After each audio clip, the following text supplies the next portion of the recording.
This is 60 Seconds Civics from the Center for Civic Education. I'm Mark Gage. More than 150 years ago, French political thinker Alexis de Tocqueville commented on Americans' habitual practice of joining together to solve common problems.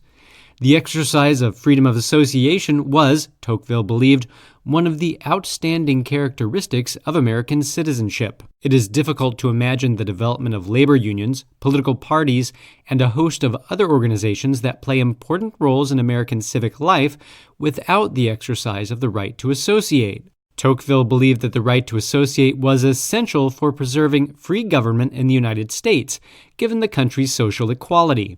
Americans did not need to rely on government to solve all their problems, because private groups could organize themselves quickly to respond to common concerns or needs. Tocqueville thought that this capacity helped to make Americans more public-spirited. Americans were aware that they were responsible for helping to achieve the common good, and each citizen could do something to help achieve it. That's all for today's podcast, 60 Seconds Civics, where civic engagement only takes a minute.